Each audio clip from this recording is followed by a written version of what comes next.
Shalom et bienvenue sur Real Edification.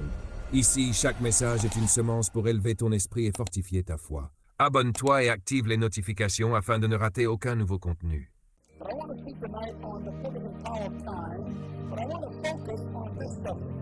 Je veux parler ce soir du but et de la puissance du temps, mais je veux me concentrer sur ce sujet. Écrivez ceci, s'il vous plaît. Comprendre comment vivre efficacement dans le temps. Quand une année s'en va, du temps s'en va. Quand vous changez d'année, vous confessez que vous avez utilisé du temps 12 mois entiers. Mais la question est, comment avez-vous vécu ces 12 mois? Et comment avez-vous utilisé le temps que vous aviez? Dans l'heure qui vient, vous êtes sur le point d'entrer dans un autre segment de temps.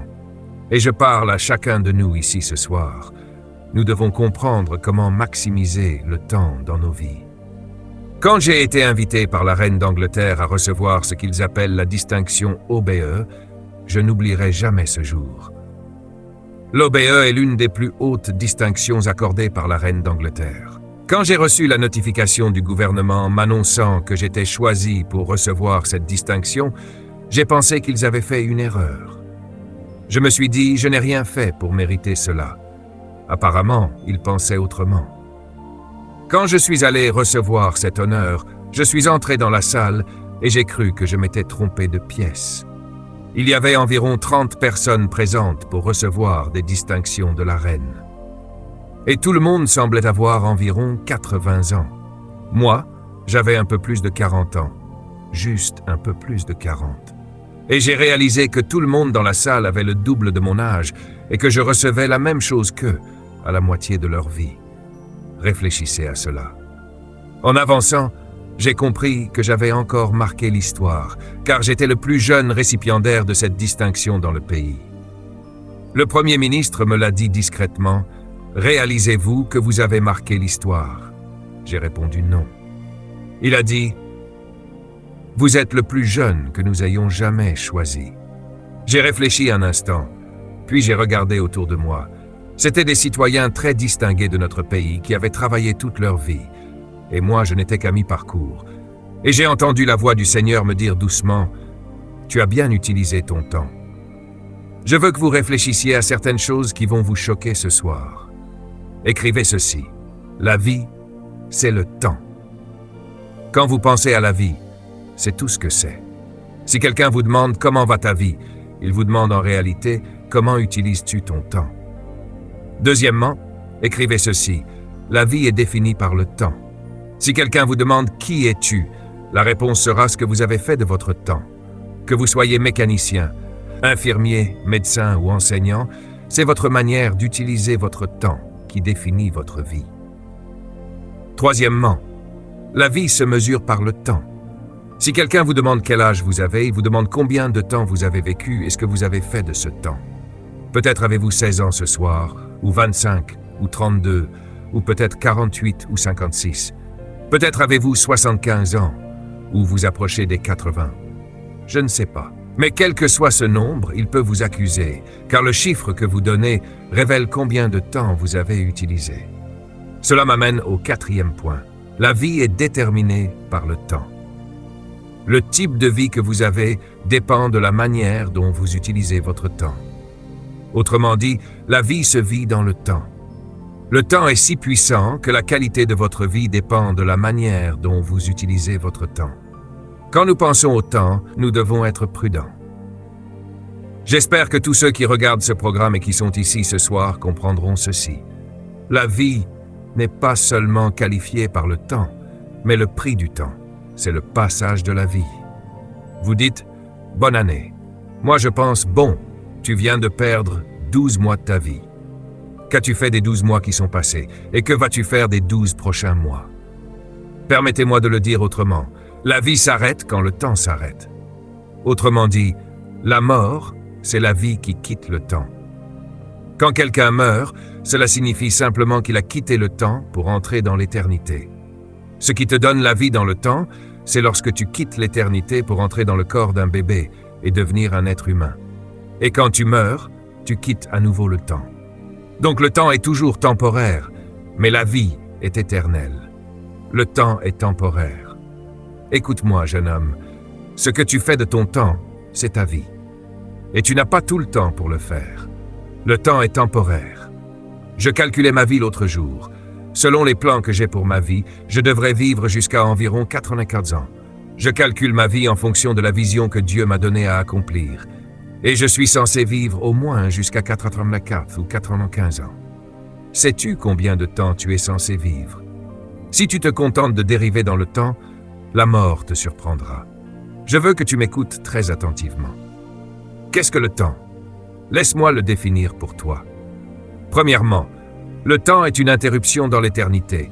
Dieu a pris un morceau d'éternité, lui a donné un commencement et une fin, et cela s'appelle le temps. L'éternité est une durée sans mesure. Le temps est une portion d'éternité découpée avec un début et une fin. Deuxièmement, le temps est une petite mesure de l'éternité. Le temps est un fragment d'éternité. Le temps est une tranche de l'infini. C'est là que tu vis en ce moment. Parfois, nous pensons que notre vie est grande. Mais si tu pouvais mesurer l'éternité, tu verrais que tu n'es qu'un point insignifiant dans l'infini. 80 ans comparés à l'éternité, ce n'est rien. Pas étonnant que l'Écriture dise que la vie de l'homme est comme l'herbe. Elle est là aujourd'hui, et demain elle disparaît. Il y a des personnes avec qui tu as commencé, mais avec qui tu ne finiras pas. Je me demande si nous finirons avec toi. Tu es encore là aujourd'hui, mais peut-être partiras-tu demain. Que vas-tu faire du temps que tu as? Nous avons conscience que nous ne sommes pas ici pour toujours.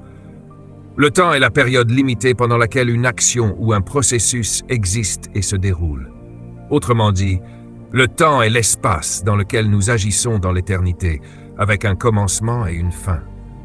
Le temps est aussi la mesure de l'espace. Le temps est également défini comme le passage de l'existence. C'est là que nous vivons. Nous existons dans le temps, mais nous sommes en réalité des êtres éternels.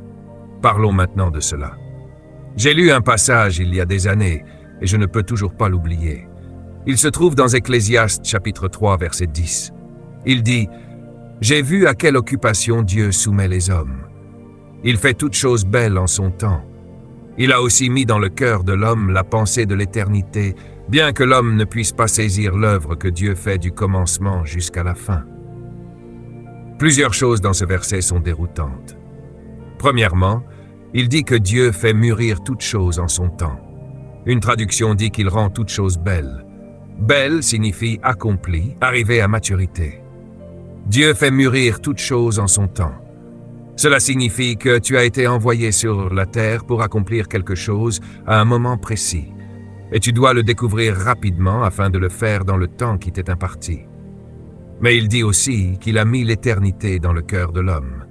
Cela signifie que même si tu es dans le temps, tu ne viens pas du temps. Tu es lié à l'éternité. Tu es sorti de l'éternité pour entrer dans le temps.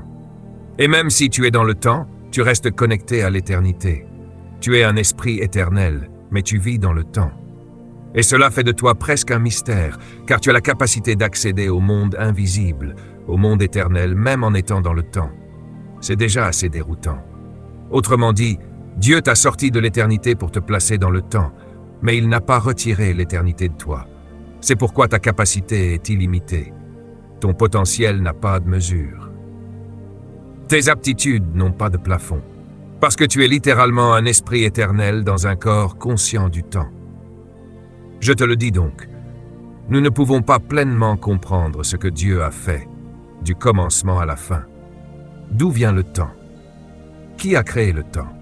Je vous ai lu ce passage parce qu'il est important de comprendre que le temps a été créé par Dieu. Mais Dieu, lui, vit dans l'éternité. Et cela crée un problème pour nous, car Dieu a créé le temps. Il nous y a placés, mais il ne vit pas dedans. Quand Dieu te dit « je te verrai demain », cela peut signifier dans 1000 ans, parce qu'il parle en termes éternels. Quand Dieu dit « tout ira bien », cela peut prendre 6 mois. Quelqu'un me suit? Quand Dieu a dit à Adam qu'il enverrait la semence de la femme pour écraser la tête du serpent, cette semence est venue 4000 ans plus tard. Si les apôtres pensaient que Christ reviendrait de leur vivant, c'est parce qu'ils avaient oublié que Dieu ne parle pas selon notre notion du temps. Quand Christ a dit « je m'en vais, mais je reviens bientôt », ils pensaient que c'était immédiat.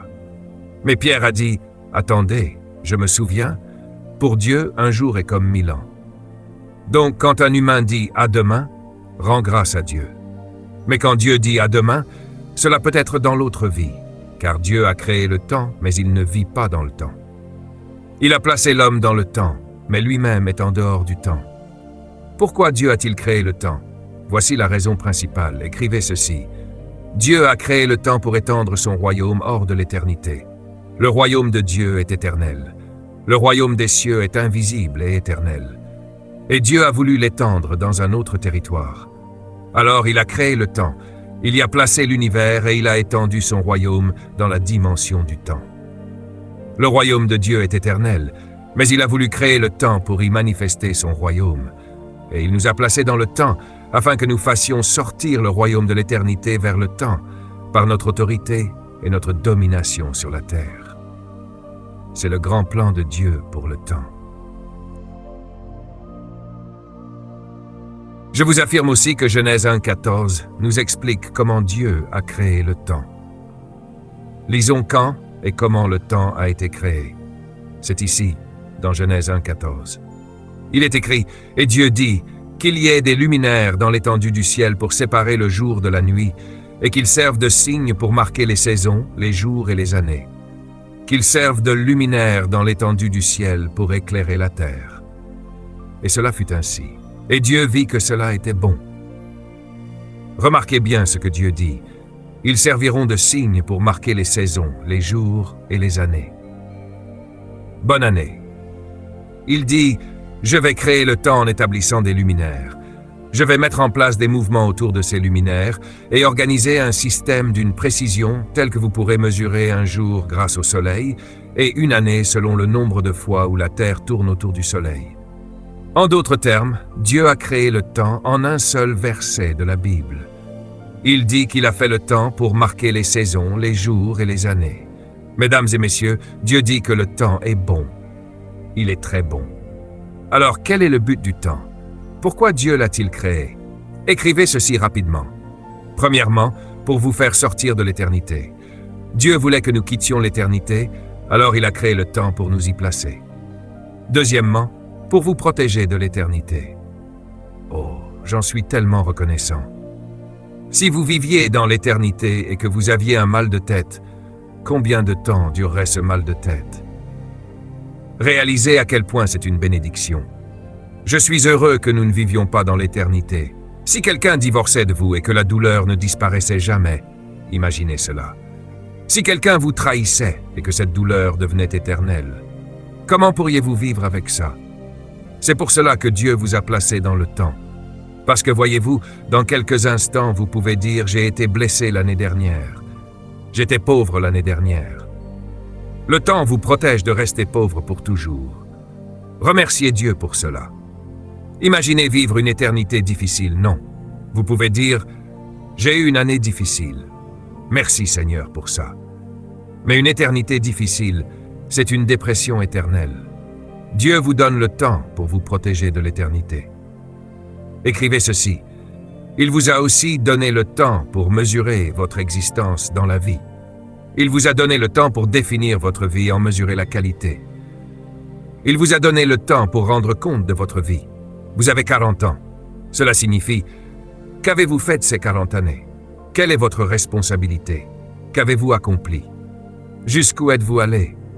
Qu'avez-vous fait pour le monde, pour Dieu et pour l'humanité? Les années vous rendent responsable. Il vous a aussi donné le temps pour définir la distance entre votre commencement et votre fin. Le temps vous est également donné pour vivre la vie par étapes, et j'en suis reconnaissant. Si je devais vivre la vie en blocs entiers, comme une année d'un seul coup, je deviendrais fou. Mais Dieu vous donne le temps en petites portions pour que vous puissiez gérer la vie. Et ceci est très important. Le temps vous est donné pour mesurer le but de votre vie. Dieu vous a donné quelque chose à accomplir, et il vous a donné du temps pour l'accomplir.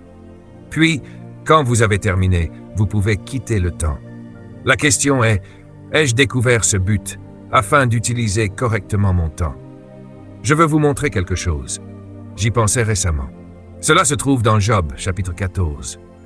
Lisons ensemble, à voix haute, Job 14, verset 5. « Les jours de l'homme sont déterminés. Tu as fixé le nombre de ses mois et tu as établi des limites qu'il ne peut dépasser. Détourne-toi de lui et laisse-le tranquille jusqu'à ce qu'il ait accompli sa tâche comme un ouvrier. Je vais vous dire quelque chose. Je le répète souvent à ma famille et à mes amis. Je crois que les gens sont censés mourir à un moment précis. Il est dit que Dieu connaît le mois où vous devez mourir. Il fixe une limite que vous ne pouvez pas dépasser. On dirait que dans les 2 dernières semaines de l'année, certains doivent partir. Avez-vous remarqué? C'est comme si, soudainement, certaines personnes devaient mourir avant la fin de l'année. Leur temps est arrivé à terme. Certains pensent que cela ne concerne que les personnes âgées. Pourtant, Jésus est mort à 33 ans et il avait accompli sa mission. Quel âge as-tu? 35 ans. Peut-être es-tu déjà en retard. Dieu connaît les mois et tu ne peux pas dépasser la limite. Il y a une raison pour laquelle Dieu fixe des limites à notre vie dans le temps. Il y a des choses que tu dois accomplir puis partir. Dans la Bible, il y a un homme nommé Ézéchias.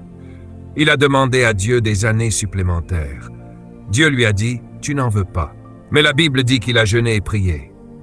Dieu lui avait dit que son temps était venu de mourir. Il a insisté, prié, insisté encore, jusqu'à faire pression sur le ciel. Et Dieu lui a accordé 15 années supplémentaires. Mais pendant ces 15 années, il a eu des fils qui sont devenus les pires rois d'Israël et ont détruit toute la nation. Dieu essayait de protéger le peuple de ce qui allait arriver. Dis à ton voisin quand c'est le moment de partir, pars. Dieu connaît les mois et tu ne peux pas les dépasser. Certains pensent encore qu'ils vivront très longtemps. Mais si tu devais partir le mois prochain, tu devrais vivre chaque jour avec cette conscience. Je dois faire en sorte que chaque minute compte. Je dois faire quelque chose d'important pour Dieu. C'est ainsi que je vis chaque jour. Je veux m'assurer que tout ce que je fais a de la valeur. Regarde ceci. Le temps se mesure en secondes, minutes, heures, jours, semaines, mois, années, décennies, siècles et millénaires. Le temps mesure la vie en hier, aujourd'hui et demain. C'est pourquoi j'aime le temps. Elle m'a quitté hier, mais gloire à Dieu, je peux me marier demain. Le temps te permet de dire cela. Le temps se mesure aussi en passé, présent et futur. Merci Seigneur pour le temps. Le passé est une bonne chose. Cela signifie que certaines choses sont terminées. Tes réussites, comme tes échecs, sont derrière toi. Le présent, c'est là où tu es. Le futur, c'est ce que tu crées avec l'usage de ton temps. Le temps se mesure aussi en saisons, hiver, été, automne, printemps, mais aussi en saison d'abondance et en saison de manque. Souvent, nous oublions que le manque est une saison. Quand tu es dans le besoin, tu penses que c'est le diable. Mais Dieu dit « Non, je te rappelle simplement de te souvenir de moi ». Dieu a dit à Israël « Je te dépouillerai pour te rappeler que je suis ton Seigneur, puis je te bénirai encore davantage dans la saison d'abondance. » Le temps a des saisons. Il y a des saisons où les gens t'aiment, et d'autres où tout semble devenir difficile. Le temps est aussi donné pour empêcher l'homme de vivre dans un état permanent. Merci Seigneur pour le temps. C'est pourquoi il est si important de réfléchir à une année et de se demander « Que vais-je faire des 12 prochains mois ?» Je veux que vous réfléchissiez à ceci. Le temps est une ressource. Écrivez-le. Une ressource est quelque chose que vous utilisez pour produire ou acheter. L'argent, par exemple, est une ressource. Le temps est comme l'argent. Premièrement, le temps est la seule ressource sur Terre donnée de manière égale à chaque être humain. Il y a des riches et des pauvres en argent, mais il n'y a ni riches ni pauvres en temps. Je le répète, il y a des riches et des pauvres en argent, mais pas en temps. Deuxièmement, le temps est la seule ressource que chaque être humain possède. Certains n'ont pas ceci, d'autres n'ont pas cela, mais tout le monde a du temps. Troisièmement, chaque être humain reçoit chaque jour la même quantité de temps. Peu importe qui tu es, les grandes figures de ce monde ont le même temps que toi chaque matin. Personne n'en a plus que toi. Alors pourquoi certaines vies sont-elles différentes? Parce que chacun a les mêmes 24 heures. Ce que tu deviens dans la vie dépend de la manière dont tu utilises ces 24 heures. Tu es sur le point d'entrer dans une nouvelle année et Dieu te dit « Arrête de gaspiller ta ressource. Le temps est la monnaie de la vie. » Cela m'amène au point suivant. Chaque être humain reçoit la même quantité de temps chaque jour. Et chaque fois que vous utilisez le temps, vous le dépensez. Avez-vous déjà entendu l'expression « passer du temps » ? C'est exactement cela. Vous dépensez de l'argent, mais vous dépensez aussi du temps. Et quand vous dépensez quelque chose, cela signifie que vous achetez quelque chose. Voici donc le point à retenir. Le temps sert à acheter la vie. Nous avons tous la même quantité chaque jour, mais nous achetons des choses différentes. Certaines personnes passent 5 heures devant la télévision. Elles achètent cela avec leur vie. D'autres passent des heures à traîner, à ne rien faire. Elles achètent cela avec leur temps. Permettez-moi de le dire clairement. Ce que vous devenez est ce que vous avez acheté avec votre temps. Ce que vous êtes aujourd'hui, c'est ce que vous avez payé avec votre temps. Arrêtez de blâmer les autres pour votre vie. Vous l'avez acheté. Vous n'êtes pas sans ressources. Vous avez toujours du temps. Écoutez-moi attentivement. Ce dans quoi vous investissez votre temps, vous le devenez. Pensez à l'année passée. Qu'avez-vous fait de la majorité de votre temps? Vous pouvez passer du temps à argumenter. La Bible dit d'éviter les discussions inutiles parce qu'elles consomment du temps. Se plaindre, c'est aussi utiliser du temps. Moi, je n'ai pas le temps de me plaindre. Quand je fais une erreur, je corrige et j'avance rapidement. Certaines personnes tombent dans la dépression et passent des semaines à ruminer une seule erreur. Elles gaspillent leur temps à rester tristes, à se sentir abattues. Notez ceci, c'est très important. On peut mal utiliser le temps. Et c'est essentiel pour comprendre comment vivre l'année à venir. Le temps est comme l'argent. Premièrement, il peut être volé. Il y a des gens dans votre vie qui sont des voleurs de temps. Vous avez passé du temps avec eux, et Dieu vous dit « Débarrassez-vous de ces voleurs ». Certaines personnes ne méritent pas votre temps. Elles viennent à l'improviste, elles s'imposent, elles s'installent et elles volent votre vie. Vous passez 2 heures au téléphone avec quelqu'un que vous appelez un ami. C'est un voleur. Ne laissez pas cette nouvelle année devenir un rassemblement de voleurs dans votre vie. Il y a des personnes dont vous devez vous éloigner.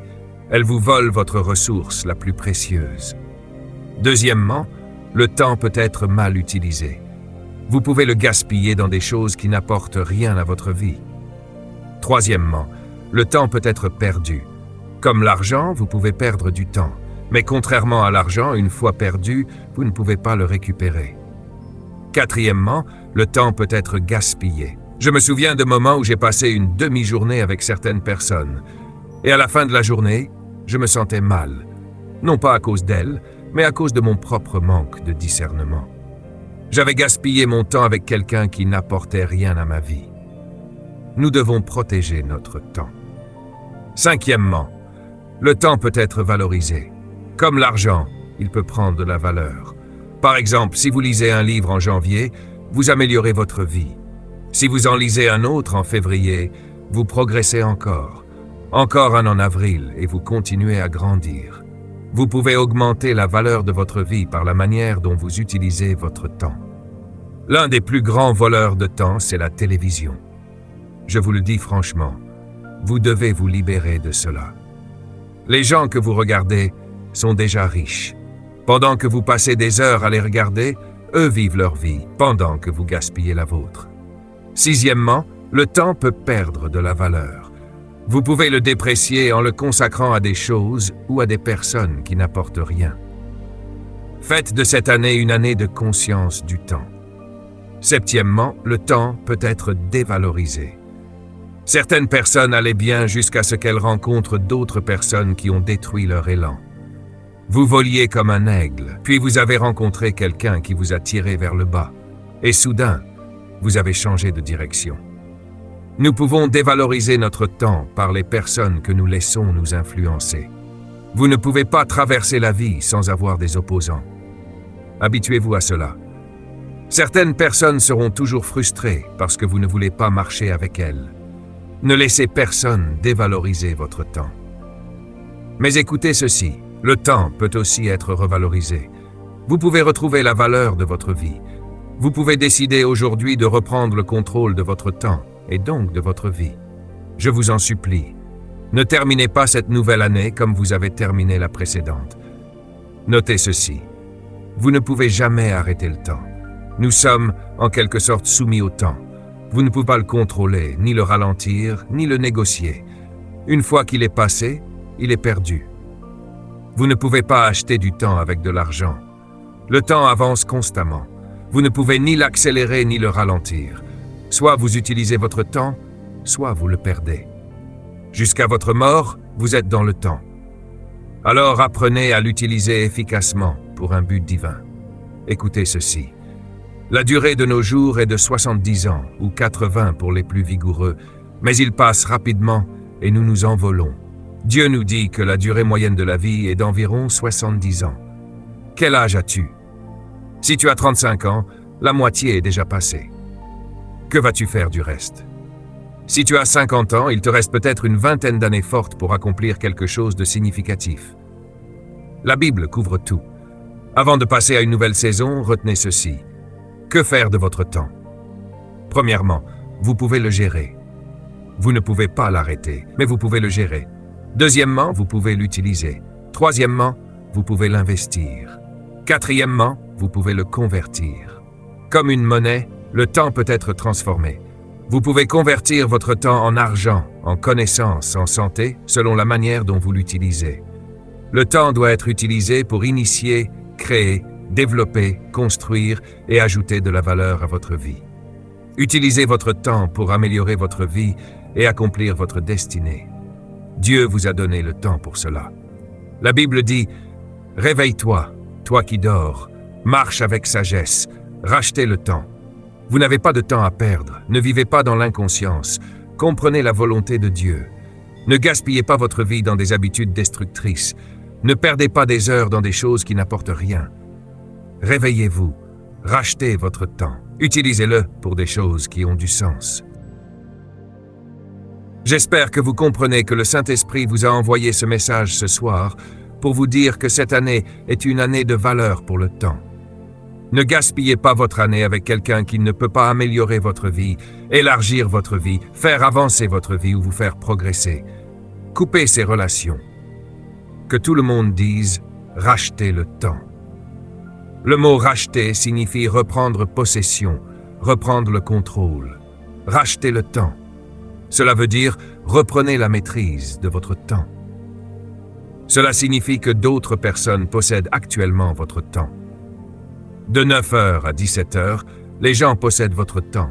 Le seul temps qui vous appartient vraiment, c'est celui après le travail. C'est pourquoi la Bible dit « Sème ta semence le matin et le soir, ne laisse pas tes mains inactives. » En d'autres termes, ne laisse pas les autres posséder tout ton temps. Prends le contrôle de ton temps. Le mot « racheter » signifie aussi accomplir un engagement. Cela veut dire revenir à ce pourquoi Dieu t'a créé. Cela signifie aussi transformer une valeur en quelque chose de concret. Racheter le temps, c'est aussi payer une dette. Cela signifie payer la dette que tu dois à l'humanité avec ton temps. Revenir à ce qui est important pour Dieu et pour les hommes. Nous passons notre temps à travailler dur, à construire des entreprises, à investir toute notre vie dedans. Et nous oublions Dieu. Puis Dieu touche simplement ce que nous avons construit et tout peut disparaître. Et Dieu dit « Je veux te rappeler que lorsque tu mourras, ce que tu auras fait pour Christ et pour son royaume sera la seule chose qui comptera réellement. » Racheter le temps, c'est aussi honorer un engagement, apporter une contribution à la société. Il est écrit « Réveille-toi, toi qui dors, relève-toi d'entre les morts, et Christ t'éclairera. » Faites donc bien attention à votre manière de vivre, non comme des insensés, mais comme des sages. Une autre traduction dit « Saisissez chaque occasion. Faites le meilleur usage de chaque opportunité. Ce soir, tu as une opportunité de redonner ta vie à Dieu. Qu'est-ce que tu vas faire de ce moment? Ton esprit est-il tourné vers la fête à venir ou vers ce que Dieu te dit maintenant? Penses-tu réellement à l'opportunité qui t'est donnée? Plus tu avances en âge, plus tu recherches les opportunités parce que tu n'as plus de temps à perdre. Il est dit, ne perdez pas votre temps dans les excès, les fêtes sans retenue, les plaisirs désordonnés, l'ivresse et les débordements. Tout cela, c'est du temps gaspillé. J'ai vu des jeunes passer leur nuit dans des clubs, sans but, et je me demande, que font-ils de leur temps? À cet âge, tu devrais déjà impacter le monde. L'opportunité est précieuse. Permettez-moi de définir racheter le temps. Racheter le temps, c'est reprendre possession et contrôle de son temps et le transformer en opportunité pour accomplir sa mission divine envers sa génération en apportant de la valeur à l'humanité. C'est pour cela que tu es né.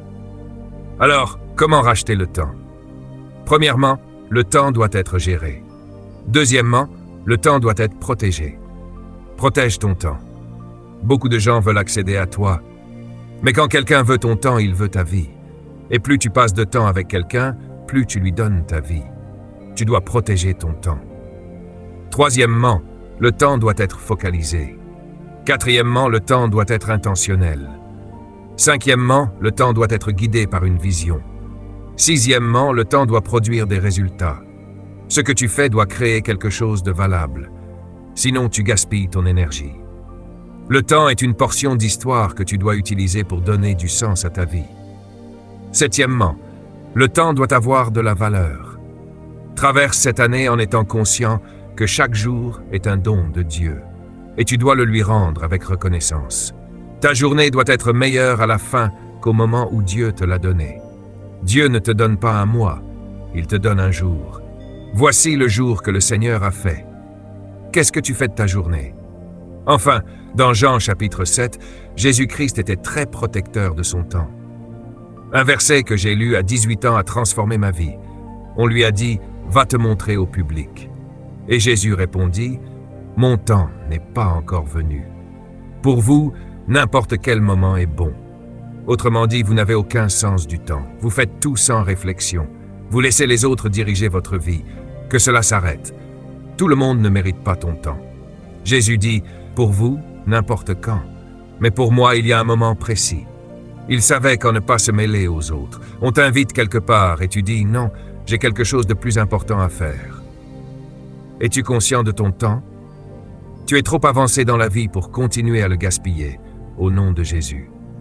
Il y a un temps pour toute chose et un moment pour chaque dessein sous le ciel.